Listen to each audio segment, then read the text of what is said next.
Hello, and greetings, lovely person from RPGmodsFan. This video is part 4 of my walkthrough and review of the 5th edition Dungeons & Dragons adventure, Waterdeep Dragon Heist. In order not to repeat myself too much, I would highly recommend watching my part 1, 2, and 3 videos before watching this video. In this video, I will be going over the adventure book's 3rd adventure titled Fireball. I am the evil Dungeon Master, and my thrall, RPGmodsFan, will be discussing the adventure itself, and this video will contain spoilers. Unless you are a Dungeon Master who will be running this adventure for their players, or are a player who already played through this adventure and are watching this video for nostalgia purposes, I would suggest not to watch the rest of this video. Excuse me while I go and TPK my group of players.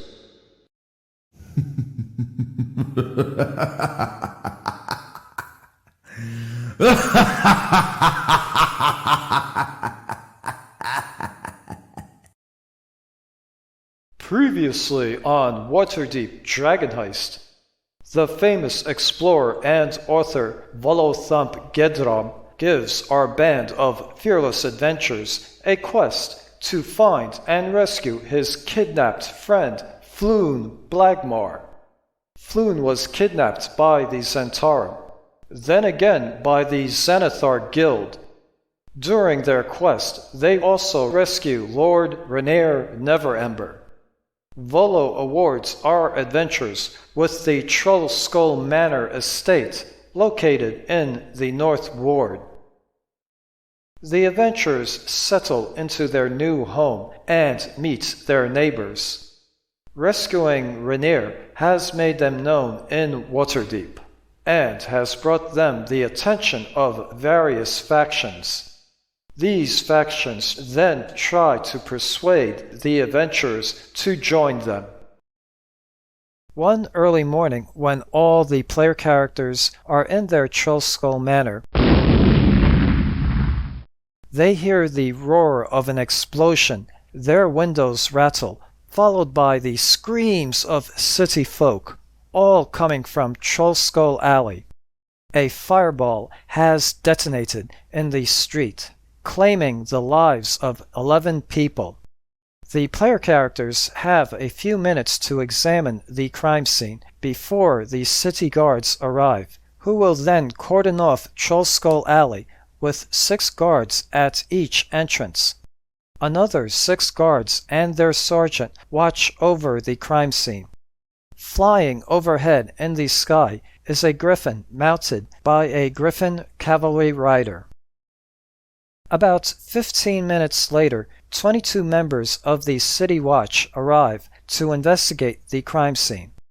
They are led by Sergeant Saith Cromley and Barnabas Blastwind.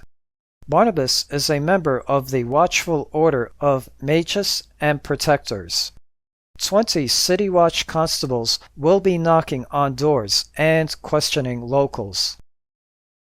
The victims of the blast were as follows. In plain clothes, 2 female humans and 1 male half-elf. They were servants of wealthy Northward families who were running errands for them. 2 female halflings. One was playing a flute and the other was playing a fiddle.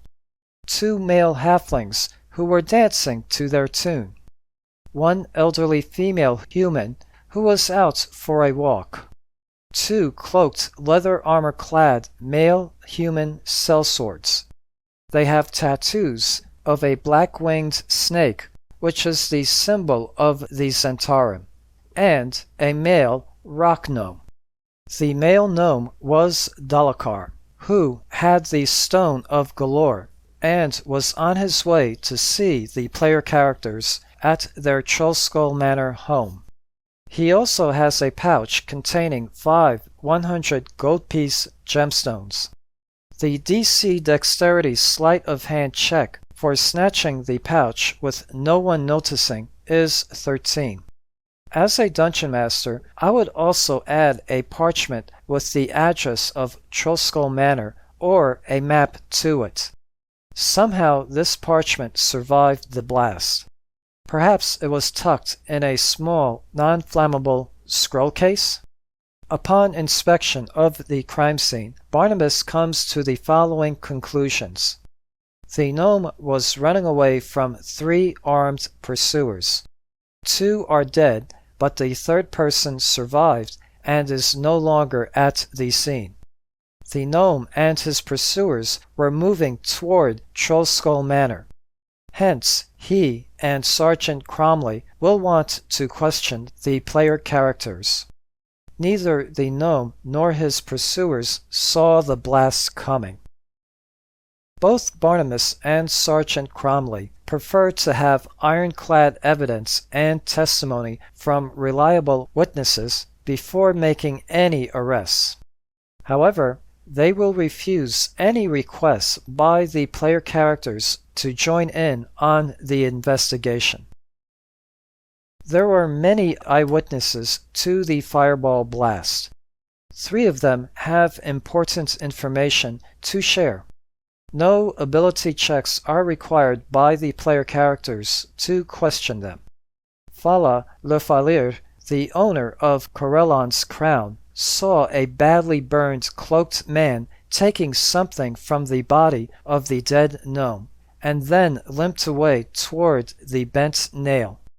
Jezreen Hornraven hired Vincent Trench to spy on her philandering husband.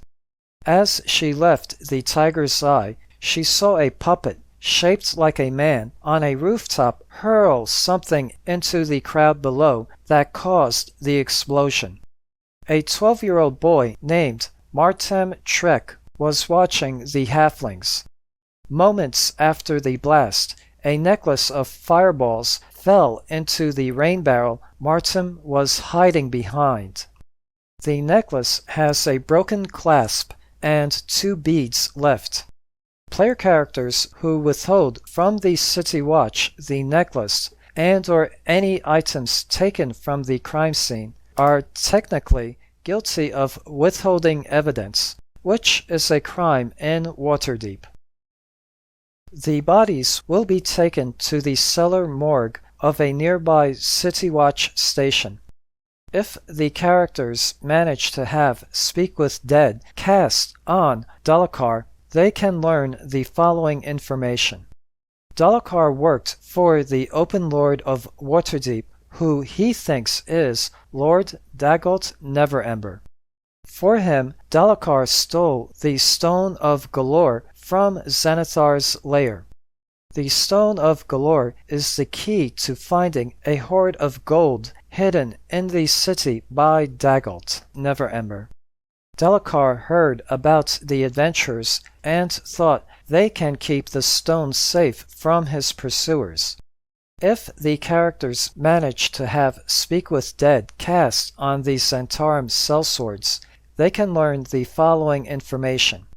They've worked for Erstil Fluxen and resided at Growlhound Villa. Their job was to catch Delacar. Delacar had some kind of artifact in his possession which, according to Erstil Fluxen, would make them as rich as kings. So, here is what exactly happened. If you are piecing the pieces together, you probably already figured out most of it. Delacar, a rock gnome who stole the Stone of Galore from Xanathar's lair, is a spy working for the ousted Lord Dagult Neverember. Delacar was being hounded by agents of the Zentarum, the Xanathar Guild, and the Brigand Dearth. He was unable to escape from Waterdeep with the artifact, so he planned to entrust it to the player characters briefly. His reasoning being that the folk who rescued Lord Neverember's son could keep it safe where he could not. He was on his way to see the player characters when the fireball went off, killing him and 10 other people. Close on his heels were 3 members of Manchun's Zentarum faction. The one who survived the blast is an assassin named Erstil Fluxen. Erstil Fluxen was the cloaked man Falas saw, as well as seeing him take the Stone of Galore from Delacar's dead body. Erstil stumbled through the smoke and haze and eventually made his way back to Growlhound Villa. In exchange for a share of the hidden cache of gold, Lord Orond and Lady Yalla Growlhound were providing coin and aid to Erstil and his fellow Zents. Orond and Yalla are the heads of the Growlhound noble family and are secret Asmodeus worshippers. They make their money by trading arms and mercenaries. However, the Growlhounds do not fully trust the Zents. So, they sent out their own agent to shadow the Zents, eliminate Delacar, and obtain the Stone of Galore on their behalf. The Growlhound's assassin is a construct called a Nimblewright. This puppet-like construct is what Jezreen Hornraven saw. A month ago, this Nimblewright escaped from a temple dedicated to Gond, called the House of Inspired Hands, located in the Sea Ward. For its task, the Nimblewright was given a necklace of fireballs. When it seemed as though Delacar might elude Erstil Fluxen, the Nimblewright hurled one of the necklace's beads to stop the gnome in his tracks. The fireball incident has now strained the alliance between the Growlhounds and Manchun's Zentarum. Erstil is refusing to hand over the Stone of Galore until he first speaks to his master, Manchun. Meanwhile, the Growlhounds are weighing the risks of betraying and murdering Erstil in their own house. If the investigation of the player characters stall, friendly NPCs might step forward to help, as well as factions the characters are members of. Once every autumn in Waterdeep, the Temple of Gond sponsors the Day of Wonders parade, which practically every resident of Waterdeep knows about. Oftentimes, automatons march in this parade. Hence, the player characters are expected to visit the House of Inspired Hands. The House of Inspired Hands looks like a cross between a temple and a workshop. Nim, a Nimwright, is hiding in the attic. It made a copy of itself, which then escaped. Actually, Nimwrights are constructed by a wizard on the Lantan Islands. Inside the temple, the player characters will be greeted by Valata, a dragonborn priestess. Unless you have players who love to derail your adventures, most likely they will get to meet Nim with the help of Valata, who understands Nim's sign language that it uses to communicate. From this encounter, the player characters will gain a Nimblewright detector.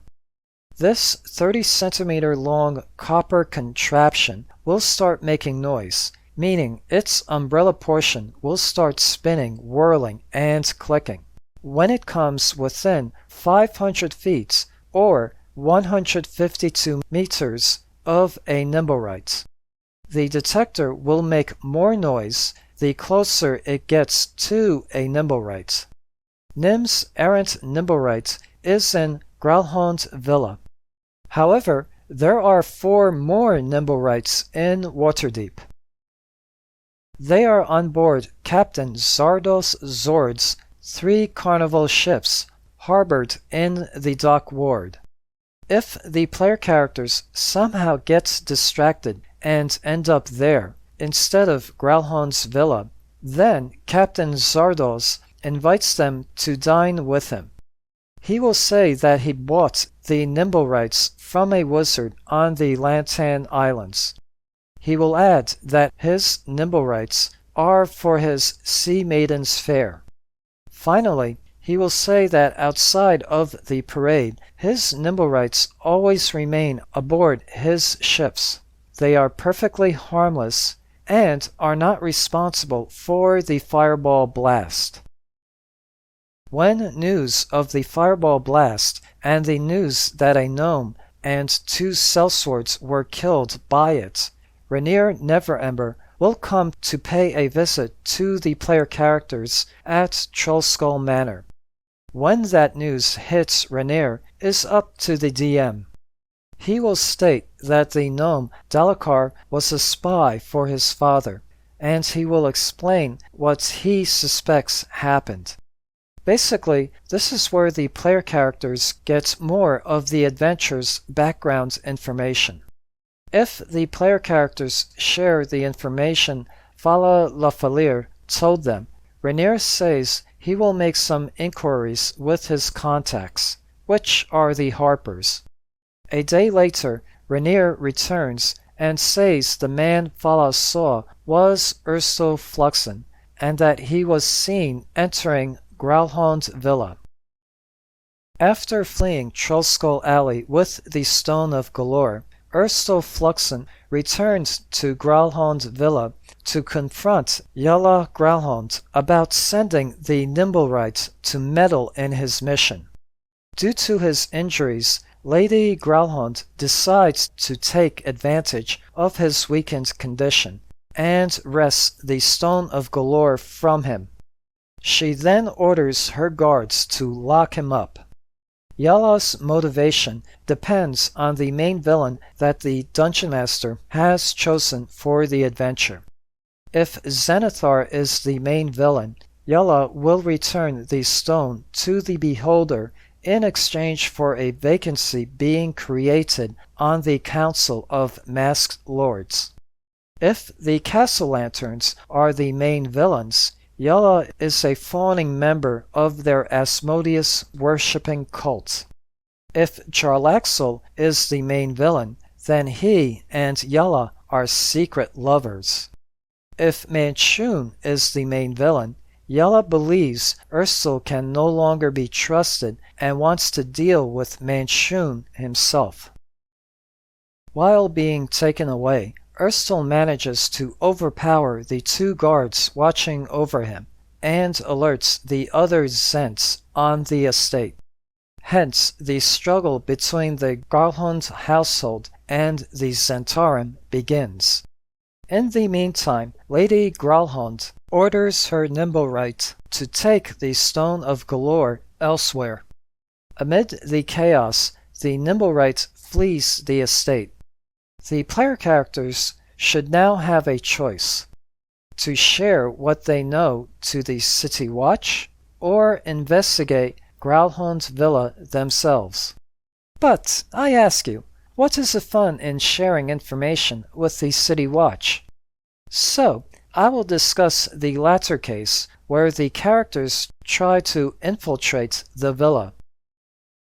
Growlhound Villa is enclosed by a 12-foot or 3.6 meter high stone walls.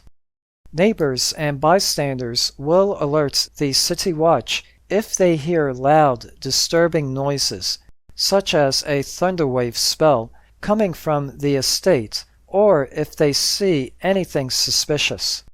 When the characters first arrive, the Zents have taken over the downstairs level of the mansion and have killed off most of the household servants. The Growlhounds are fighting to hold the upstairs. Area labeled G2 is the well-tended yard of the estate. During the day, the groundskeeper, Herv Talred, and his 2 mastiffs will be here.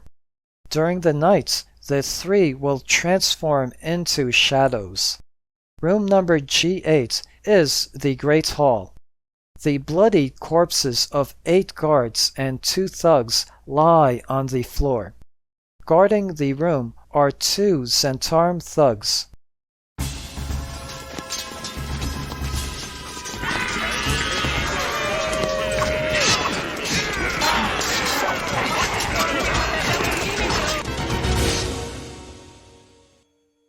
The sound of fighting can be heard coming from the top of a wide staircase. At the upstairs foyer, which is labeled G13, a battle rages between 3 Zentarum thugs and 4 houseguards, and the floor is strewn with dead bodies. Rooms labeled G15 A and B are the guest suite. Lord Orond Growlhound has barricaded himself in room G15B. The wounded Erstil Fluxen is in room G15A, trying to kick open the door to room G15B. If the player characters attack Erstil, he will attempt to flee. Lord Orond Growlhound will be relatively easy to intimidate for information, and the player characters can pry the following information. The Stone of Galore is an ancient being transformed into an artifact, and it knows the location of a hidden vault containing 500,000 gold pieces. House Growlhound has been bankrolling the Zentarum operations in Waterdeep, including the plot to kidnap Rainier Neverember and to steal the stone from his father's gnome spy, Dalakar. Lady Yala was frustrated with the Zent's inability to get the stone, so she sent her Nimblewright out to retrieve it. Erstil Fluxen basically knows the same information, but prying information from him will be more difficult. Yala Growlhound and her half-orc bodyguard are in the master bedroom. If her situation turns dire, Yala will flee into room G18, where her 2 children are, and make her last stand there. Even if the bloody conflict at Growlhound's villa goes unnoticed outside the walls of the estate, the carnage cannot be hidden from the City Watch for too long. There are too many murdered servants and guards for anyone to conceal what has transpired. Eventually, the City Watch, along with Barnabas Blastwind and Saith Cromley, will arrive to investigate.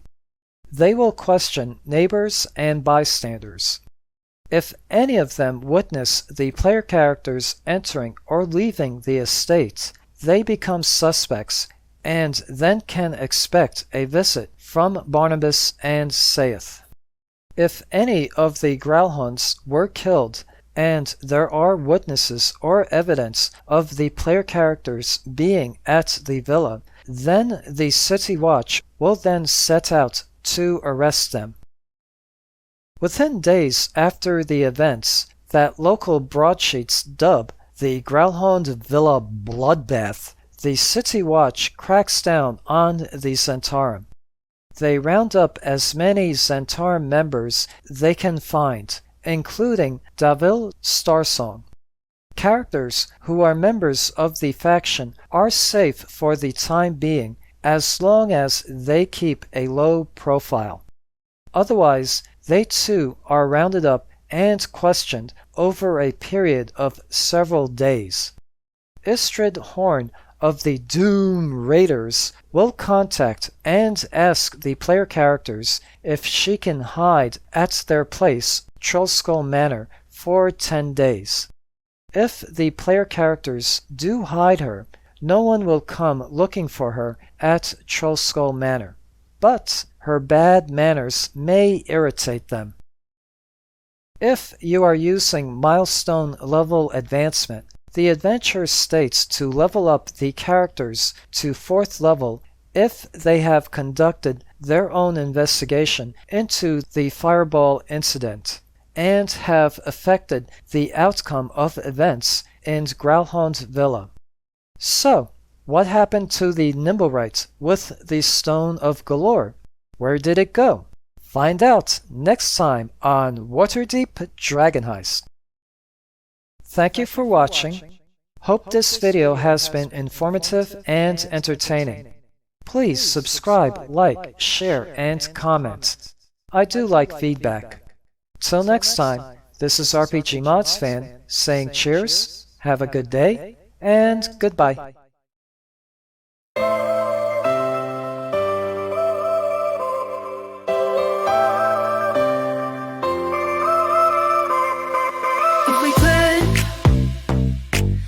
Forever and ever that we would, long as the gods will let us keep this story going till it all loved out, till we're riding on the edge of new millennia.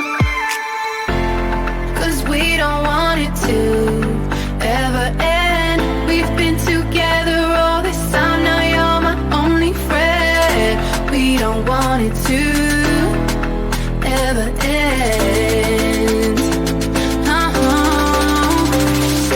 We both know this could be over, but right now, just hold me closer. Kiss me like it's the best time. Kiss me like you're still mine. We both know this could be over, but right now, just hold me closer. Kiss me like it's the best time. Kiss me like you're still mine.